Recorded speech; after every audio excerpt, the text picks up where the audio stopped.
अगर हम फरिश्ते भी इन पर उतार देते और मुर्दे इनसे बातें करते और दुनिया भर की चीजों को हम इनकी आंखों के सामने इकट्ठा कर देते, तब भी ये ईमान लाने वाले न थे। ये और बात है कि अल्लाह ही यही चाहता हो कि ये ईमान लाएं, मगर ज्यादातर लोग नादानी की बातें करते हैं। और हमने तो इसी तरह हमेशा शैतान इंसानों और शैतान जिन्नों को हर नबी का दुश्मन बनाया है, जो एक दूसरे के मन में चिकनी चुपड़ी बातें, धोखा और फरेब देने के लिए डाला करते रहे हैं। अगर तुम्हारा रब चाहता कि वे ऐसा न करें तो वे कभी न करते। अतः तुम उन्हें उनके हाल पर छोड़ दो कि झूठे बकवास करते रहें। ये सब कुछ हम उन्हें इसीलिए करने दे रहे हैं कि जो लोग आखिरत को नहीं मानते, उनके दिल इस सुहावने धोखे की ओर झुकें और वे उससे राजी हो जाएं और उन बुराइयों को करें जो वे करना चाहते हैं। फिर जब हाल ये है तो क्या मैं अल्लाह के सिवा कोई और फैसला करने वाला तलाश करूं? हालांकि उसने पूरे विस्तार के साथ तुम्हारी ओर किताब अवतरित कर दी है, और जिन लोगों को हमने तुमसे पहले किताब दी थी वे जानते हैं कि ये किताब तुम्हारे रब ही की ओर से सत्य के साथ उतरी है। अतः तुम संदेह करने वालों में शामिल न हो। तुम्हारे रब की बात सच्चाई और इंसाफ की दृष्टि से पूर्ण है। कोई उसके आदेशों को बदलने वाला नहीं है, और वो सब कुछ सुनता और जानता है। और ए नबी, अगर तुम उनके बहुतेरे लोगों के कहने पर चलो जो जमीन पर बसते हैं, तो वे तुम्हें अल्लाह के मार्ग से भटका देंगे। वे तो सिर्फ अटकल पर चलते और अटकल दौड़ाते हैं। वास्तव में तुम्हारा रब ज्यादा जानता है कि कौन उसके मार्ग से हटा हुआ है और कौन सीधे मार्ग पर है। फिर अगर तुम लोग अल्लाह की आयतों पर ईमान रखते हो तो जिस जानवर पर अल्लाह का नाम लिया गया हो उसका मांस खाओ। आखिर क्या कारण है कि तुम वो चीज न खाओ जिस पर अल्लाह का नाम लिया गया हो? हालांकि जिन चीजों का इस्तेमाल विवशता की स्थिति के सिवा दूसरी सभी स्थितियों में अल्लाह ने हराम कर दिया है, उनका विवरण वो तुम्हें बता चुका है। अधिकतर लोगों का हाल ये है कि ज्ञान के बिना वे सिर्फ अपनी इच्छाओं के आधार पर पथभ्रष्ट करने वाली बातें करते हैं। इन सीमाओं से आगे बढ़ने वालों को तुम्हारा रब खूब जानता है। तुम खुले गुनाहों से भी बचो और छिपे गुनाहों से भी। जो लोग गुनाह कमाते हैं वे अपनी इस कमाई का बदला पाकर रहेंगे। और जिस जानवर को अल्लाह का नाम लेकर ज़बह न किया गया हो उसका मांस न खाओ। ऐसा करना सीमा का उल्लंघन है। शैतान अपने साथियों के दिलों में संदेह और आक्षेप की बातें डाल देते हैं ताकि वे तुमसे झगड़ा करें। लेकिन अगर तुम उनके कहने पर चले तो यकीनन तुम मुशरिक यानी बहुदेववादी हो। क्या वो व्यक्ति जो पहले मुर्दा था, फिर हमने उसको जिंदगी दी और उसको वो प्रकाश प्रदान किया जिसके उजाले में वो लोगों के बीच जिंदगी की राह तय करता है, उस व्यक्ति की तरह हो सकता है जो अंधेरों में पड़ा हुआ हो और किसी तरह उनसे न निकलता हो। अधर्मियों के लिए तो इसी तरह उनके कर्म सुहावने बना दिए गए हैं, और इसी तरह हमने हर बस्ती में उसके बड़े बड़े अपराधियों को लगा दिया है कि वहां अपने छल कपट का जाल फैलाएं। वास्तव में वे अपने छल कपट के जाल में खुद फंसते हैं, मगर उन्हें इसकी समझ नहीं है। जब उनके सामने कोई आयत आती है तो वे कहते हैं हम न मानेंगे जब तक कि वो चीज खुद हमको न दी जाए जो अल्लाह के रसूलों को दी गई है। अल्लाह खूब जानता है कि अपना संदेश पहुंचाने का काम किससे ले और किस तरह ले। करीब है वो समय जब इन अपराधियों को अपनी मक्कारियों के बदले में अल्लाह के यहां अपमान और सख्त अजाब का सामना करना पड़ेगा। अतः ये सत्य है कि जिसे अल्लाह राह से लगाने का इरादा करता है उसका सीना इस्लाम के लिए खोल देता है, और जिसे गुमराही में डालने का इरादा करता है उसके सीने को तंग कर देता है और ऐसा भींचता है कि इस्लाम की कल्पना करते ही उसे ऐसा लगने लगता है कि मानो उसकी जान आसमान की ओर उड़ी जा रही है। इस तरह अल्लाह सत्य से भागने और उससे नफरत करने की गंदगी उन लोगों पर डाल देता है जो ईमान नहीं लाते। हालांकि ये मार्ग तुम्हारे रब का सीधा मार्ग है, और इसके चिन्ह उन लोगों के लिए स्पष्ट कर दिए गए हैं जो नसीहत कबूल करते हैं। उनके रब के पास उनके लिए सलामती का घर है और वो उनका संरक्षक है, उस सही व्यवहार नीति के कारण जो उन्होंने अपनाई। जिस दिन अल्लाह उन सब लोगों को घेर कर इकट्ठा करेगा, उस दिन वो जिन्नों अर्थात शैतान जिन्नों को संबोधित करके कहेगा कि ए जिन्नों के गिरोह, तुमने तो पूरी इंसानी बिरादरी पर खूब हाथ साफ किया। इंसानों में से जो उनके साथी थे वे निवेदन करेंगे, ए रब, हम में से हर एक ने दूसरे को खूब इस्तेमाल किया है और अब हम उस समय को आ पहुंचे हैं जो तूने हमारे लिए निश्चित कर दिया था। अल्लाह कहेगा, अच्छा, अब आग तुम्हारा ठिकाना है, उसमें तुम हमेशा रहोगे। उससे बचेंगे सिर्फ वही जिन्हें अल्लाह बचाना चाहेगा। बेशक तुम्हारा रब तत्वदर्शी और सर्वज्ञ है। देखो, इस तरह हम आखिरत में जालिमों को एक दूसरे का साथी बनाएंगे उस कमाई के कारण जो वे दुनिया में एक दूसरे के साथ मिलकर करते थे। उस अवसर पर अल्लाह उनसे ये भी पूछेगा कि ए जिन्नों और इंसानों के गिरोह, क्या तुम्हारे पास खुद तुम में से वे पैगंबर नहीं आए थे जो तुमको मेरी आयतें सुनाते और इस दिन के परिणाम से डराते थे? वे कहेंगे, हां, हम अपने खिलाफ खुद गवाही देते हैं। आज दुनिया की जिंदगी ने इन लोगों को धोखे में डाल रखा है, मगर उस समय वे खुद अपने खिलाफ गवाही देंगे कि वे अधर्मी थे। ये गवाही उनसे इसलिए ली जाएगी कि ये सिद्ध हो जाए कि तुम्हारा रब बस्तियों को जुल्म के साथ तबाह करने वाला न था, जबकि उनके निवासी सत्य से अपरिचित हों। हर व्यक्ति का दर्जा उसके कर्म के अनुसार है और तुम्हारा रब लोगों के कर्मों से बेखबर नहीं है। तुम्हारा रब निस्पृह यानी बेनियाज है और दयालुता उसकी नीति है। अगर वो चाहे तो तुम लोगों को ले जाए और तुम्हारी जगह दूसरे जिन लोगों को चाहे ले आए, जिस तरह उसने तुम्हें कुछ और लोगों की नस्ल से उठाया है। तुमसे जिस चीज का वादा किया जा रहा है वो यकीनन आने वाली है और तुम में अल्लाह को विवश कर देने की ताकत नहीं। ए नबी, कह दो कि लोगों, तुम अपनी जगह कर्म करते रहो और मैं भी अपनी जगह कर्म कर रहा हूं। जल्दी ही तुम्हें पता लग जाएगा कि परिणाम किसके हक में अच्छा निकलता है। हर हाल में यह सत्य है कि जालिम कभी कामयाब नहीं हो सकते। इन लोगों ने अल्लाह के लिए खुद उसी की पैदा की हुई खेतियों और चौपायों में से एक हिस्सा निश्चित किया है और अपने ख्याल से कहते हैं ये अल्लाह के लिए है और ये हमारे ठहराए हुए साझीदारों के लिए। फिर जो हिस्सा उनके ठहराए हुए साझीदारों के लिए है वो तो अल्लाह को नहीं पहुंचता, मगर जो अल्लाह के लिए है वो उनके साझीदारों को पहुंच जाता है। कैसे बुरे फैसले करते हैं ये लोग। और इसी तरह बहुत से मुशरिकों के लिए उनके साझीदारों ने अपनी औलाद के कत्ल को खुशनुमा बना दिया है ताकि उनको तबाही में डालें और उनके लिए उनके धर्म को संदिग्ध बना दें। अगर अल्लाह चाहता तो ये ऐसा न करते, अतः इन्हें छोड़ दो कि ये अपने मिथ्यारोपण में लगे रहें। कहते हैं ये जानवर और ये खेत सुरक्षित हैं, इन्हें सिर्फ वही लोग खा सकते हैं जिन्हें हम खिलाना चाहें, जबकि ये पाबंदी इनकी खुद अपनी ही घड़ी हुई है। फिर कुछ जानवर हैं जिन पर सवारी और बोझा ढोना हराम कर दिया गया है और कुछ जानवर हैं जिन पर ये अल्लाह का नाम नहीं लेते और ये सब कुछ उन्होंने अल्लाह पर झूठ मढ़ा है। जल्द ही अल्लाह उन्हें इन मिथ्यारोपणों का बदला देगा। और कहते हैं कि जो कुछ इन जानवरों के पेट में है ये हमारे मर्दों के लिए खास है और हमारी औरतों के लिए हराम, लेकिन अगर वो मुर्दा हो तो दोनों उसके खाने में शरीक हो सकते हैं। ये बातें जो उन्होंने घड़ ली हैं इनका बदला अल्लाह उन्हें देकर रहेगा। यकीनन वो तत्वदर्शी है और सब बातों की उसे खबर है।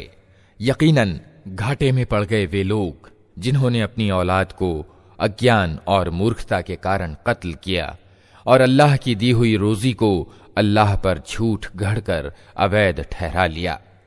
यकीनन वे भटक गए और हरगिज वे सीधा मार्ग पाने वालों में से न थे।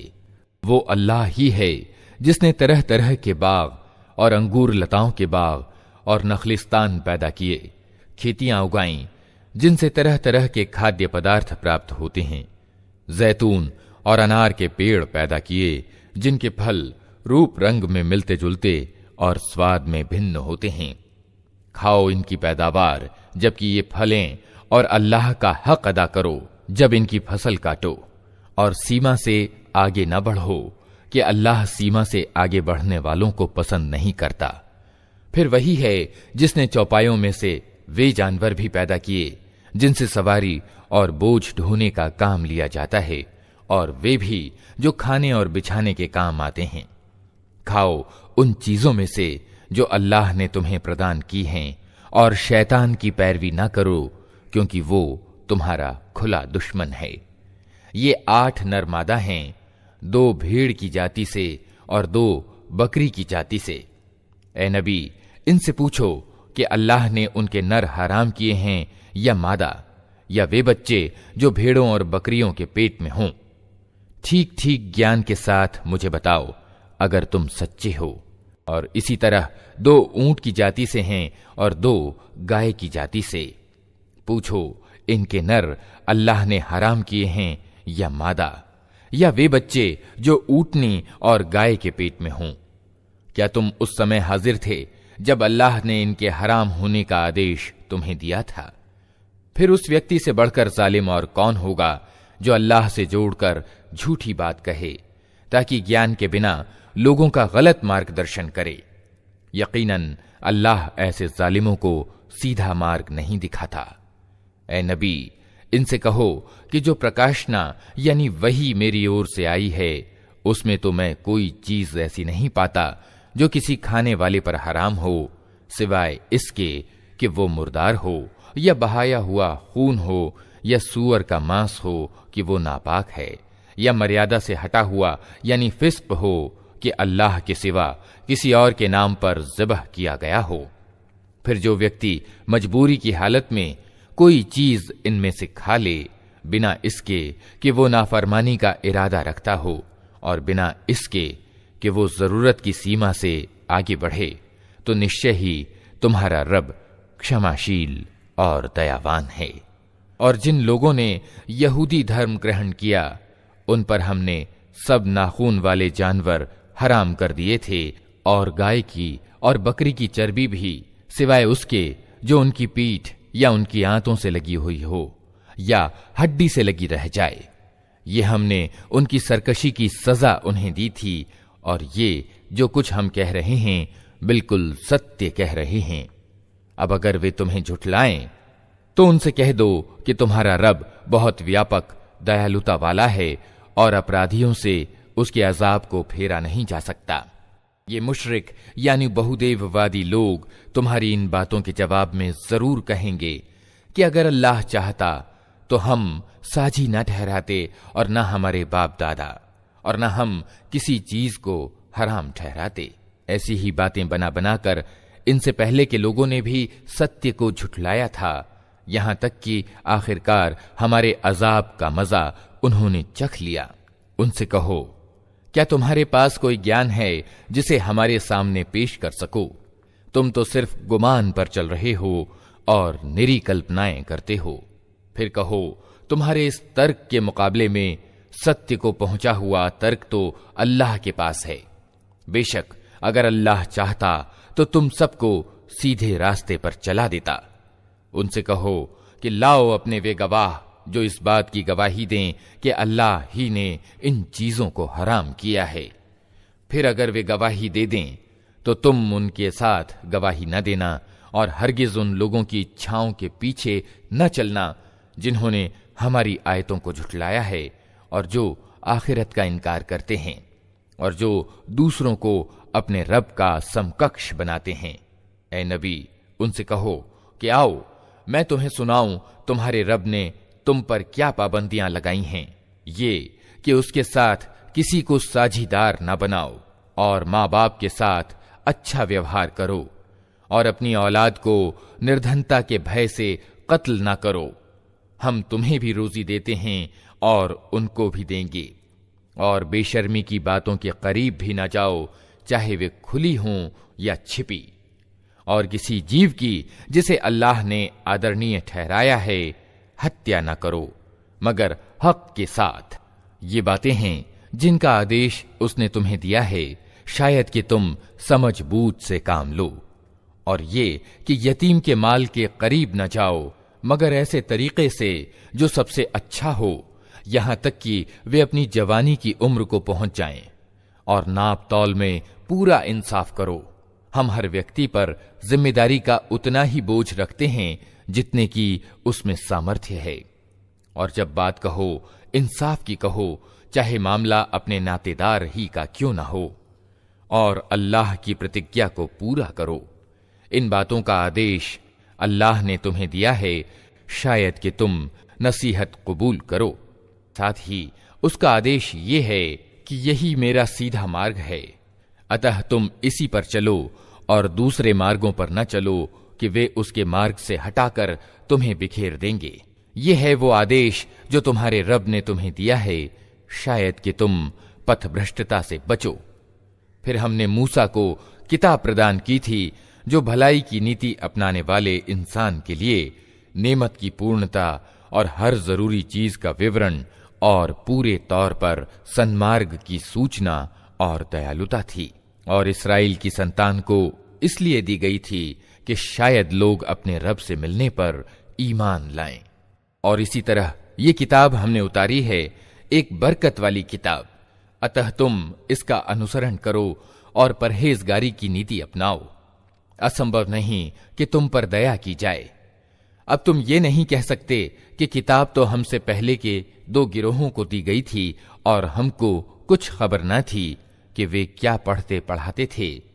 और अब तुम ये बहाना भी नहीं कर सकते कि अगर हम पर किताब उतारी गई होती तो हम उनसे ज्यादा सीधे मार्ग पर चलने वाले सिद्ध होते। तुम्हारे पास तुम्हारे रब की ओर से एक स्पष्ट प्रमाण और मार्गदर्शन और दयालुता आ गई है। अब उससे बढ़कर जालिम कौन होगा जो अल्लाह की आयतों को झुठलाए और उनसे मुंह मोड़े। जो लोग हमारी आयतों से मुंह मोड़ते हैं उन्हें इस विमुखता के बदले में हम बुरी से बुरी सजा देकर रहेंगे। क्या अब लोग इसके इंतजार में हैं कि उनके सामने फरिश्ते आ खड़े हों, या तुम्हारा रब खुद आ जाए, या तुम्हारे रब की कुछ खुली निशानियां सामने आ जाएं। जिस दिन तुम्हारे रब की कुछ विशिष्ट निशानियां प्रकट हो जाएंगी, फिर किसी ऐसे व्यक्ति को उसका ईमान कुछ फायदा न पहुंचा सकेगा जो पहले ईमान न लाया हो या जिसने अपने ईमान में कोई भलाई न कमाई हो। ए नबी, इनसे कह दो कि अच्छा तुम इंतजार करो, हम भी इंतजार करते हैं। जिन लोगों ने अपने धर्म को टुकड़े टुकड़े कर दिया और गिरोह गिरोह बन गए, यकीनन उनसे तुम्हारा कुछ नाता नहीं। उनका मामला तो अल्लाह के हवाले है, वही उनको बताएगा कि उन्होंने क्या कुछ किया है। जो अल्लाह के पास नेकी लेकर आएगा उसके लिए 10 गुना बदला है, और जो बुराई लेकर आएगा उसको उतना ही बदला दिया जाएगा जितना उसने अपराध किया है, और किसी के साथ जुल्म न किया जाएगा। ए नबी, कहो मेरे रब ने निश्चय ही मुझे सीधा मार्ग दिखा दिया है, बिल्कुल ठीक धर्म जिसमें कोई टेढ़ नहीं। इब्राहिम का तरीका जिसे एकाग्र होकर उसने अपनाया था, और वो मुशरिकों यानी बहुदेववादियों में से न था। कहो मेरी नमाज, मेरी इबादत से संबंधित सारे तरीके, मेरा जीना और मेरा मरना सब कुछ अल्लाह यानी सारे संसार के रब के लिए है, जिसका कोई साझीदार नहीं। इसी का मुझे आदेश दिया गया है और सबसे पहले आज्ञाकारी होने वाला मैं हूं। कहो क्या मैं अल्लाह के सिवा कोई और रब तलाश करूं, हालांकि वही हर चीज का रब है। हर आदमी जो कुछ कमाता है उसका जिम्मेदार वो खुद है। कोई बोझ उठाने वाला दूसरे का बोझ नहीं उठाता। फिर तुम सबको अपने रब की ओर पलटना है, उस समय वो तुम्हारे मतभेदों की हकीकत तुम पर खोल देगा। वही है जिसने तुमको जमीन में खलीफा बनाया और तुम में से कुछ लोगों को कुछ लोगों के मुकाबले में ज्यादा ऊंचे दर्जे दिए। ताकि जो कुछ तुमको दिया है उसमें तुम्हारी परीक्षा करे। बेशक तुम्हारा रब सजा देने में भी बहुत तेज है और बहुत क्षमाशील और दयावान भी है। अल्लाह के नाम से जो बड़ा ही मेहरबान और रहम करने वाला है। अलिफ लाम मीम साद, ये एक किताब है जो तुम्हारी ओर उतारी गई है, अतः ए नबी तुम्हारे दिल में इससे कोई झिझक न हो। इसके उतारने का उद्देश्य ये है कि तुम इसके द्वारा इनकार करने वालों को डराओ और ईमान लाने वालों को नसीहत हो। लोगों, जो कुछ तुम्हारे रब की ओर से तुम पर उतारा गया है उस पर चलो और अपने रब को छोड़कर दूसरे सरपरस्तों का अनुसरण न करो, मगर तुम नसीहत थोड़े ही मानते हो। कितनी ही बस्तियां हैं जिन्हें हमने तबाह कर दिया, उन पर हमारा अजाब अचानक रात के समय टूट पड़ा या दिन दहाड़े ऐसे समय पर आया जबकि वे आराम कर रहे थे। और जब हमारा अजाब उन पर आ गया तो उनके मुंह से इसके सिवा और कुछ न निकला कि वास्तव में हम जालिम थे। अतः ये जरूर होकर रहना है कि हम उन लोगों से पूछताछ करें जिनकी ओर हमने पैगंबर भेजे हैं, और पैगंबरों से भी पूछें कि उन्होंने संदेश पहुंचाने का दायित्व कहां तक पूरा किया और उन्हें उसका क्या जवाब मिला। फिर हम खुद पूर्ण ज्ञान के साथ सारा वृत्तांत उनके सामने पेश कर देंगे। आखिर हम कहीं गायब तो नहीं थे। और वजन उस दिन बिल्कुल सत्य होगा। जिनके पलड़े भारी होंगे वही सफलता प्राप्त करने वाले होंगे, और जिनके पलड़े हल्के होंगे वही अपने आप को घाटे में डालने वाले होंगे, क्योंकि वे हमारी आयतों के साथ अन्यायपूर्ण व्यवहार करते रहे थे। हमने तुम्हें जमीन में अधिकारों के साथ बसाया और तुम्हारे लिए यहां जीवन सामग्री जुटाई, मगर तुम लोग कृतज्ञता थोड़ी ही दिखाते हो। हमने तुम्हारी संरचना का आरंभ किया, फिर तुम्हारा रूप बनाया, फिर फरिश्तों से कहा आदम को सजदा करो। इस आदेश पर सबने सजदा किया, मगर इब्लीस सजदा करने वालों में शामिल न हुआ। पूछा, तुझे किस चीज ने सजदा करने से रोका जबकि मैंने तुझे आदेश दिया था? बोला, मैं उससे अच्छा हूं, तूने मुझे आग से पैदा किया है और उसे मिट्टी से। कहा, अच्छा तू यहां से नीचे उतर, तुझे अधिकार नहीं है कि यहां बड़ाई का गर्व करे। निकल जा कि वास्तव में तू उन लोगों में से है जो खुद अपना अपमान चाहते हैं। बोला, मुझे उस दिन तक मोहलत दे जबकि ये सब दोबारा उठाए जाएंगे। कहा, तुझे मोहलत है? बोला, अच्छा तो जिस तरह तूने मुझे गुमराही में डाला है, मैं भी अब तेरी सीधी राह पर इन इंसानों की घात में लगा रहूंगा। आगे और पीछे, दाएं और बाएं, हर ओर से इनको घेरूंगा और तू इनमें से ज्यादातर को शुक्रगुजार ना पाएगा। कहा, निकल जा यहां से अपमानित और ठुकराया हुआ। विश्वास रख कि इनमें से जो तेरा अनुसरण करेंगे तुझ समेत उन सब से जहन्नम को भर दूंगा। और ए आदम, तू और तेरी पत्नी दोनों इस जन्नत में रहो जहां जिस चीज को तुम्हारा मन चाहे खाओ, मगर इस पेड़ के पास न फटकना, वरना जालिमों में से हो जाओगे। फिर शैतान ने उनको बहकाया ताकि उनकी गुप्त इंद्रियां जो एक दूसरे से छुपाई गई थीं उनके सामने खोल दे। उसने उनसे कहा, तुम्हारे रब ने तुम्हें जो इस पेड़ से रोका है, इसका कारण इसके सिवा कुछ नहीं है कि कहीं तुम फरिश्ते न बन जाओ या तुम्हें हमेशा की जिंदगी प्राप्त न हो जाए। और उसने कसम खाकर उनसे कहा कि मैं तुम्हारा सच्चा हितैषी हूं। इस तरह धोखा देकर वो उन दोनों को धीरे धीरे अपने ढब पर ले आया। आखिरकार जब उन्होंने उस पेड़ का मजा चखा तो उनकी गुप्त इंद्रियां एक दूसरे के सामने खुल गईं और वे अपने शरीरों को जन्नत के पत्तों से ढांकने लगे। तब उनके रब ने उन्हें पुकारा, क्या मैंने तुम्हें इस पेड़ से न रोका था और न कहा था कि शैतान तुम्हारा खुला दुश्मन है? दोनों बोल उठे, ऐ रब, हमने अपने ऊपर जुल्म किया। अब अगर तूने हमें माफ न किया और दया न की तो यकीनन हम तबाह हो जाएंगे। कहा, उतर जाओ, तुम एक दूसरे के दुश्मन हो और तुम्हारे लिए एक निश्चित अवधि तक जमीन में ठहरने की जगह और जीवन सामग्री है। और कहा, वहीं तुमको जीना और वहीं मरना है और उसी में से तुमको आखिरकार निकाला जाएगा। ऐ आदम की संतान, हमने तुम पर वस्त्र उतारा है कि तुम्हारे शरीर के गुप्त अंगों को ढाके और तुम्हारे लिए शरीर की रक्षा और सौंदर्य का साधन भी हो, और बेहतरीन वस्त्र परहेजगारी का वस्त्र है। ये अल्लाह की निशानियों में से एक निशानी है, शायद कि लोग इससे शिक्षा ग्रहण करें। ऐ आदम की संतान, ऐसा न हो कि शैतान तुम्हें फिर उसी तरह प्रलोभन परीक्षा में डाल दे, जिस तरह उसने तुम्हारे माँ बाप को जन्नत से निकलवाया था और उनके वस्त्र उन पर से उतरवा दिए थे, ताकि उनके गुप्त अंग एक दूसरे के सामने खोले। वो और उसके साथी तुम्हें ऐसी जगह से देखते हैं जहां से तुम उन्हें नहीं देख सकते। इन शैतानों को हमने उन लोगों का सरपरस्त बना दिया है जो ईमान नहीं लाते। ये लोग जब कोई शर्मनाक काम करते हैं तो कहते हैं, हमने अपने बाप दादा को इसी तरीके पर पाया है और अल्लाह ही ने हमें ऐसा करने का आदेश दिया है। इनसे कहो, अल्लाह बेहयाई का आदेश कभी नहीं दिया करता। क्या तुम अल्लाह का नाम लेकर वे बातें कहते हो जिनके विषय में तुम्हें ज्ञान नहीं है कि वे अल्लाह की ओर से हैं?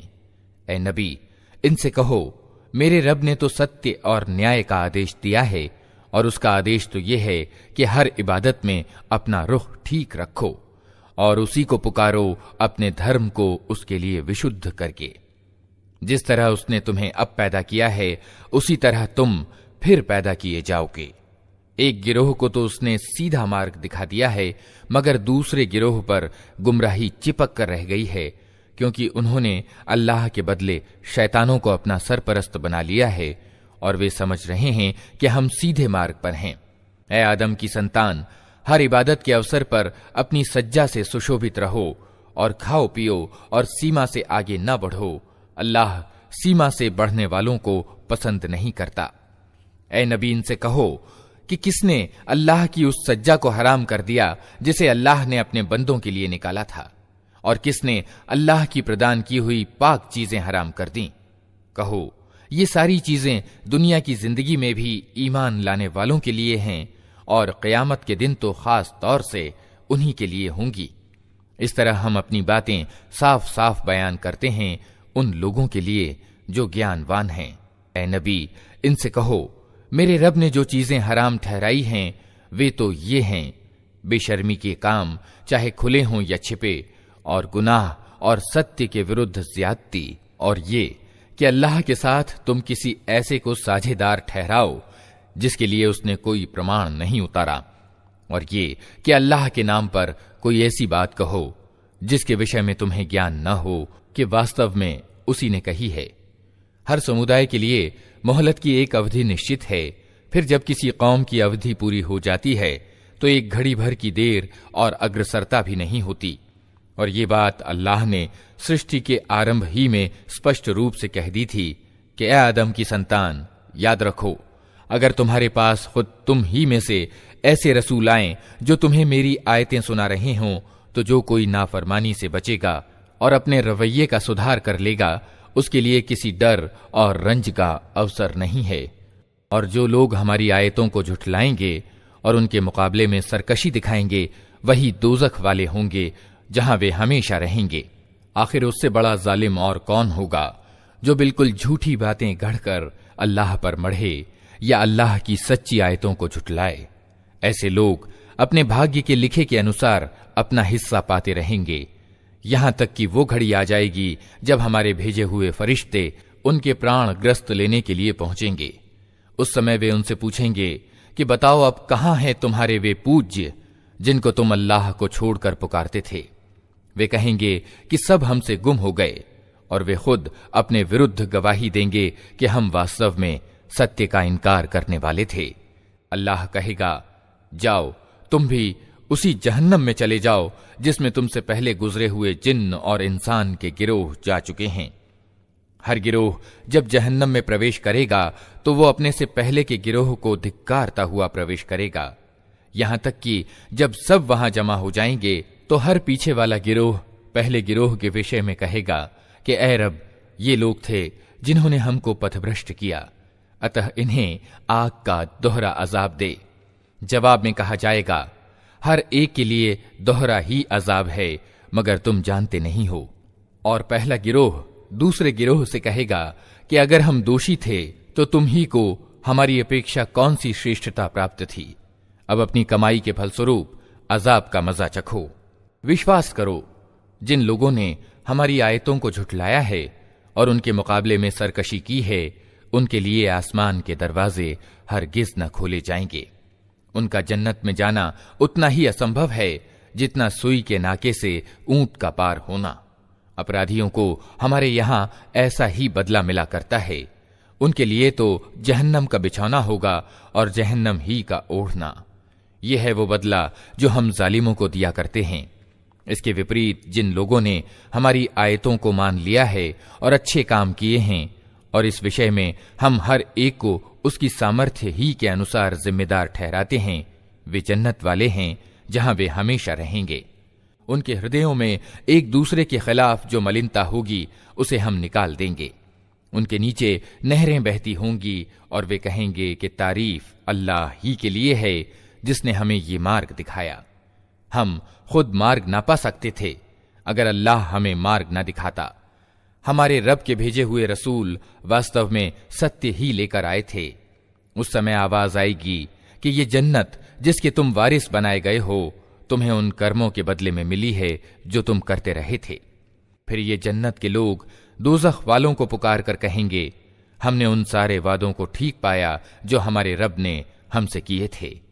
क्या तुमने भी उन वादों को ठीक पाया जो तुम्हारे रब ने किए थे? वे जवाब देंगे, हां। तब एक पुकारने वाला उनके बीच पुकारेगा कि अल्लाह की फिटकार उन जालिमों पर जो अल्लाह के मार्ग से लोगों को रोकते और उसे टेढ़ा करना चाहते थे और आखिरत यानी परलोक का इनकार करने वाले थे।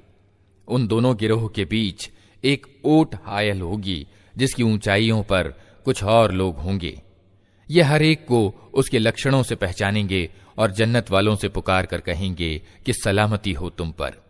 ये लोग जन्नत में दाखिल तो नहीं हुए मगर उसके उम्मीदवार होंगे। और जब उनकी निगाहें दोज़ख वालों की ओर फिरेंगी तो कहेंगे, ऐ रब, हमें इन जालिम लोगों में सम्मिलित न करना। फिर ये ऊंचाइयों वाले लोग दोज़ख के कुछ बड़े बड़े व्यक्तियों को उनके लक्षणों से पहचान कर पुकारेंगे कि देख लिया तुमने, आज ना तुम्हारे जत्थे तुम्हारे किसी काम आए और न वो सामग्री जिसे तुम बड़ी चीज समझते थे। और क्या ये जन्नत वाले वही लोग नहीं हैं जिनके विषय में तुम कस्में खा खा कर कहते थे कि इनको तो अल्लाह अपनी दयालुता में से कुछ न देगा। आज इन्हीं से कहा गया कि दाखिल हो जाओ जन्नत में, तुम्हारे लिए न डर है और न रंज। और दोज़ख के लोग जन्नत वालों को पुकारेंगे कि कुछ थोड़ा सा पानी हम पर डाल दो, या जो रोजी अल्लाह ने तुम्हें दी है उसी में से कुछ फेंक दो। वे जवाब देंगे कि अल्लाह ने ये दोनों चीजें उन सत्य का इनकार करने वालों के लिए हराम कर दी हैं जिन्होंने अपने धर्म को खेल और मनोरंजन बना लिया था और जिन्हें दुनिया की जिंदगी ने धोखे में डाले रखा था।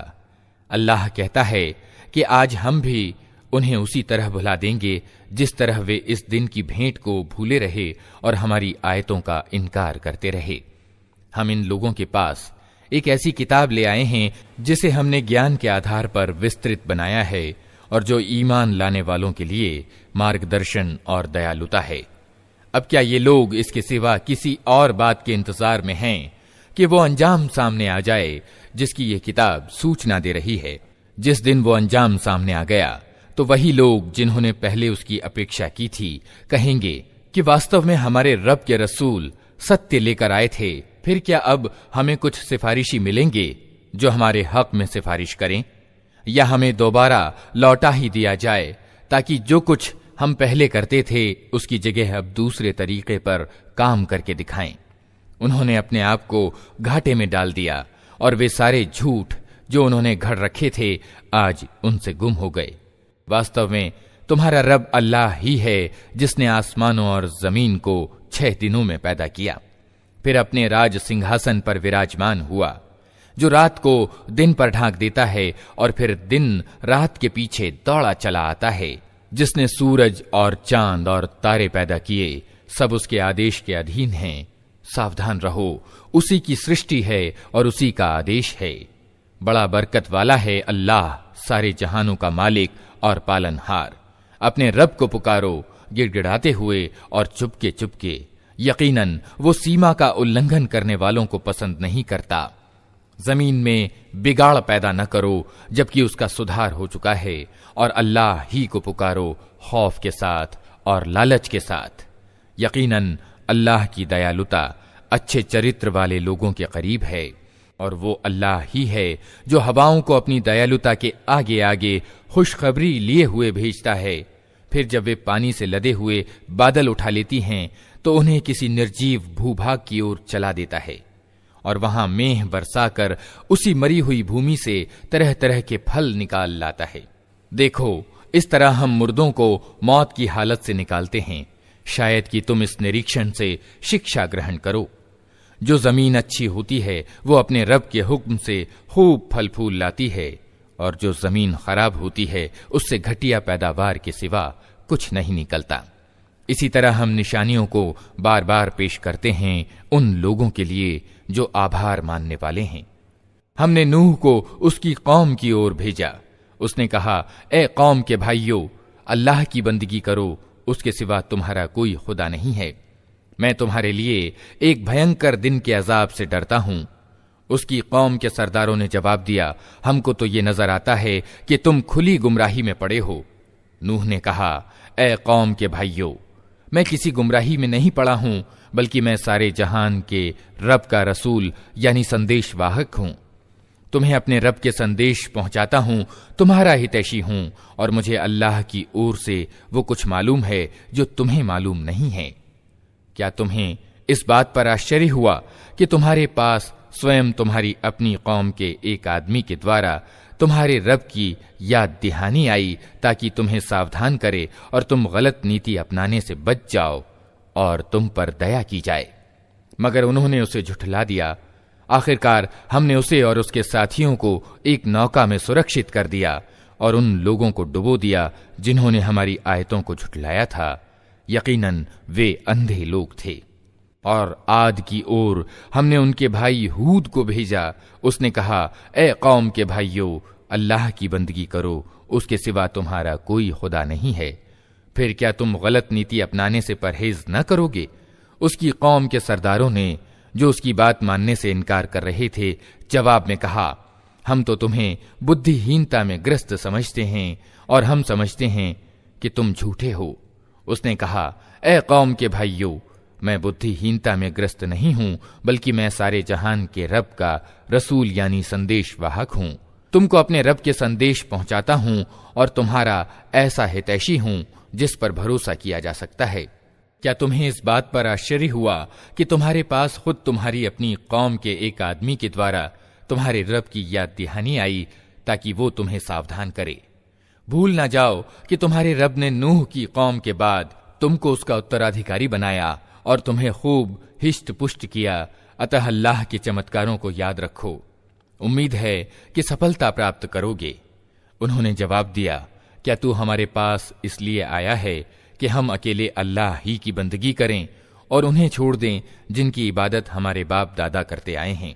अच्छा तो ले आ वो अजाब जिसकी तू हमें धमकी देता है, अगर तू सच्चा है। उसने कहा, तुम्हारे रब की फिटकार तुम पर पड़ गई और उसका गजब टूट पड़ा।